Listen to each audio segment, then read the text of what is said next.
Between massive RPGs, competitive shooters, cinematic adventures, and some seriously weird experiments that actually work, 2026 did not slow down. Let's break down the 10 best new games of the year, the ones you'll still be thinking about months later, and at least 2 of them are going to genuinely surprise you. Gamers and adventurers, let's get into it. Number 10. Solarpunk. Solarpunk is a cozy survival and crafting game built around a world of floating islands high above the clouds, and the whole energy of this game is genuinely unlike anything else releasing this year. You play as a settler building a life in the sky, constructing your home, growing crops, and crafting gadgets and tools using energy pulled from the sun, wind, and water around you. That's not just a visual choice either. That's actually how the game works. You're constantly managing your energy sources to keep everything on your island running, and expanding means finding smarter ways to power what you're building. The story isn't driven by some world-ending threat or a villain breathing down your neck. You're just building something. And in a year full of games about war and chaos and survival at its ugliest, that feeling hits differently. You can also bring up to 3 friends along, pile into a customizable airship, and explore distant islands together. Here's what makes this one even more remarkable. The entire thing was built by 2 people, a 2-person team in Germany, over 1 million Steam wishlists. And the moment you see it running, that number makes complete sense. Number 9. The 7th Guest Remake. The 7th Guest Remake is a haunted mansion mystery where a group of strangers find themselves trapped inside the twisted home of a toy maker named Henry Stauff, with no memory of how they got there and no clear way out. You move through the mansion room by room, solving increasingly challenging puzzles, while the house itself seems to grow more alive and more hostile the deeper you go. Every shadow, every creak, every flickering light is doing narrative work. The environment is constantly telling you something, and paying attention is half the game. The story is darker than it presents itself up front, and by the time the mansion fully reveals what happened inside those walls, you'll understand why this premise has stuck with people for so long. Visually, the game is doing something genuinely impressive. Real actors are captured using full 3D volumetric video, meaning they exist inside the environment with actual depth, shadows, and reflections that react to the world around them. You can physically walk around them. It's the kind of technical achievement that stops you mid-scene just to appreciate what you're looking at. The puzzles scale well, the atmosphere is thick, and the whole experience is wrapped up at just $20. Number 8. inKONBINI, One Store, Many Stories. inKONBINI is set in rural Japan in the early 1990s, and you play as a college student covering the night shift at her aunt's small convenience store. That's the whole setup. No combat, no world-ending stakes, no villain. Just you, a quiet store, and the people who walk through the door when the rest of the town is asleep. What the game does with that premise is where things get genuinely interesting. Every regular customer carries a story, some of them heavy, some of them funny, some of them the kind that sit with you after the screen goes dark. And through restocking shelves, making small talk, and paying attention to the details people let slip, you slowly get pulled into the lives of this entire community.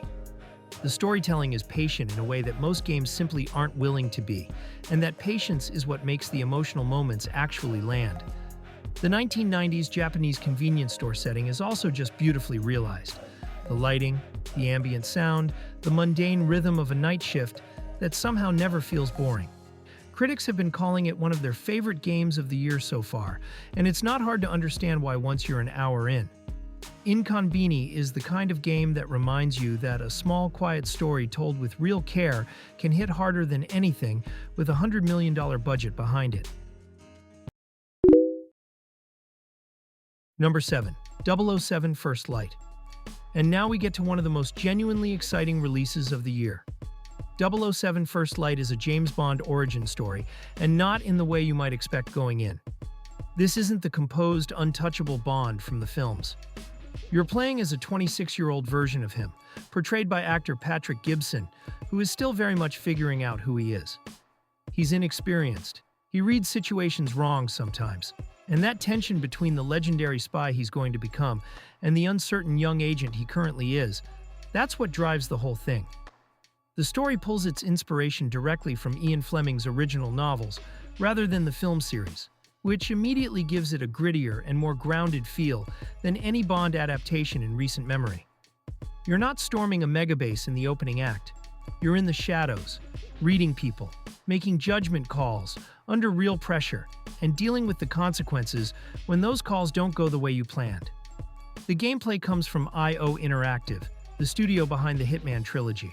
And if you know those games at all, you already understand what that means. Stealth isn't just an option bolted onto the side of the experience, it's a core part of how you move through the world. Dialogue shapes situations. Gadgets serve a real purpose. And when combat does happen, it feels deliberate and physical, rather than something you just button mash through.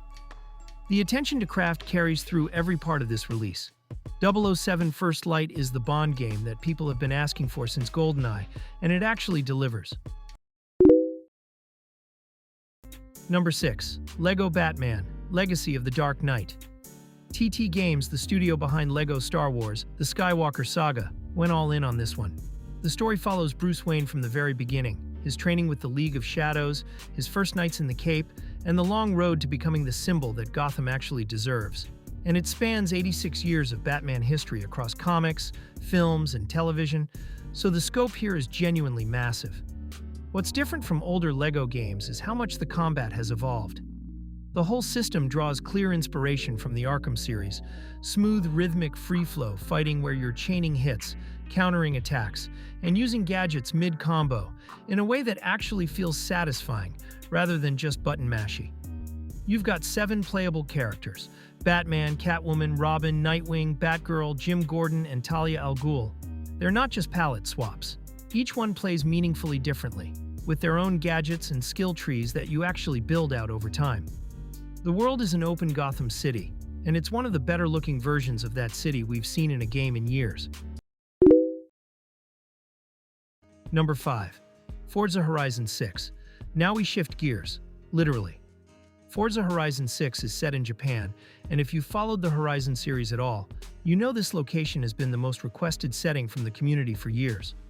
Playground Games finally delivered, and from what we've seen, they didn't hold back.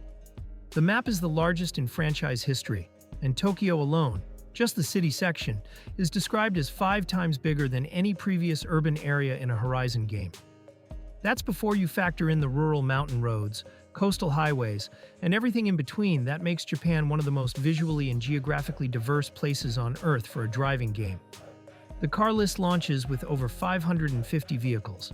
And yes, the JDM classics that fans have been asking about are in here. The story puts you in the role of a newcomer to the Horizon Festival, working your way up through the ranks with a wristband progression system that gates off different regions and events as you climb. Reach the top, and you unlock Legend Island, an exclusive part of the map that most players won't see for a while. The seasonal weather system returns and looks better than it ever has, with dynamic shifts that actually change how cars handle and how the world feels to drive through. Forza Horizon 6 is the kind of game you can sink 40 hours into without once feeling like you've seen everything. Number 4. Subnautica 2. This game drops you on a brand new alien ocean world. Different planet, different biomes, different creatures, different rules, and from the jump, the sense of scale and mystery that made the first game unforgettable is completely intact. You're exploring an alien underwater environment with almost no hand-holding, figuring out what's dangerous, what's useful, and what's down there in the deep that you probably shouldn't have gone looking for. But the biggest addition this time is multiplayer. For the first time in the series, you can bring up to 3 friends into that world with you, and it changes the entire dynamic of the experience in ways that feel really natural rather than tacked on. The other major new mechanic is DNA modification. You can actually alter your character's biology to gain new abilities, which feeds into the game's sci-fi narrative in a way that adds a whole new layer to both exploration and survival. Subnautica 2 is already shaping up to be something special. Number 3. Directive 8020. Here's the thing about Directive 8020. Supermassive Games has been doing interactive horror for years now, and with every entry in the Dark Pictures anthology, they've gotten sharper, smarter, and more willing to take real risks. The setup is this. A colony ship called the Cassiopeia crash lands on Tau Ceti F, a planet 12 light-years from Earth, and the 5 surviving crew members quickly realize that whatever is out there on that planet followed them inside. It's a shape-shifting organism, something that studies its prey, mimics them perfectly, and uses that ability to turn the group against each other. You're not just fighting a monster, you're trying to figure out who's still actually human, and that paranoia is the whole engine of the story. The game stars Lashana Lynch as the lead, and the performances across the board sell the horror in a way that cheap jump-scare games just can't touch. Mechanically, you're making decisions constantly. Dialogue choices, split-second reactions, movement calls, and all of it feeds into a butterfly effect system where the story genuinely branches based on what you do and what you miss. The new Turning Points mechanic lets you rewind certain pivotal moments, which adds an interesting wrinkle to how you engage with those decisions. The developers themselves have described it as the thing in deep space, and honestly, that description is doing a lot of heavy lifting in the best possible way. If you like horror that actually unsettles you rather than just startling you, this one is not to be missed. Number 2. Invincible Versus. Invincible Versus is a 3 vs 3 tag fighting game set in the world of the Invincible animated series. And before you write it off as just another licensed fighter, the team behind it are former members of the Killer Instinct 2013 development crew. Killer Instinct is one of the most mechanically respected fighting games of the last decade, and that DNA is all over this. The roster launches with 18 characters pulled straight from the show, and the combat is fast, brutal, and deeply layered in a way that rewards the players willing to actually learn it. The story mode is original, not just a retelling of the show's events, written with involvement from people who worked on the animated series, so it actually feels like a legitimate extension of that world rather than a cash-in. J.K. Simmons is back as Omni-Man, Jillian Jacobs returns as Adam Eve, and the voice cast throughout makes every cutscene land with real weight. And look, the gore is there. This is Invincible. People get hit through buildings, limbs do things limbs probably shouldn't do. But underneath all of that is a genuinely competitive, well-built fighting game that the genre has been quietly needing for a while now. If you're even slightly into platform fighters or tag-based combat systems, Invincible Versus deserves your attention way more than it's currently getting. Number 1. Pragmata. If you haven't heard of Pragmata yet, that's actually the whole point of putting it here, because this is Capcom's first brand new IP in 8 years, and from the moment it was announced, it felt like something different. The story takes place on a lunar research station that has been seized by a rogue artificial intelligence called IDUS, and you play as a spacefarer named Hugh, who's trying to survive and push back against a threat that is way smarter than anything he came prepared for. But Hugh doesn't do it alone. He's paired with Diana, an android companion, and the two of them work together in a way that's genuinely built into how the combat and traversal function, not just the cutscenes. Hugh handles the physical fight, energy-based weapons, a jetpack that keeps movement feeling fluid and vertical, and a toolkit that rewards aggressive play. Diana covers the technical side, hacking enemy systems, exposing weak points in the metal plating of what's hunting you, and turning the environment itself into a weapon when the situation calls for it. The two playstyles interlock in a way that makes the whole thing feel fresh, rather than just a standard action game with a companion bolted on. And that's the list. 10 games that are shaping 2026 into a year worth clearing your schedule for, worth the late nights, worth the just one more mission at 3 in the morning. Let us know down in the comments which one you're most excited about or which one you think deserved a different spot. We always read those. If you're not subscribed yet, now is a pretty good time to fix that. Until next time, peace out.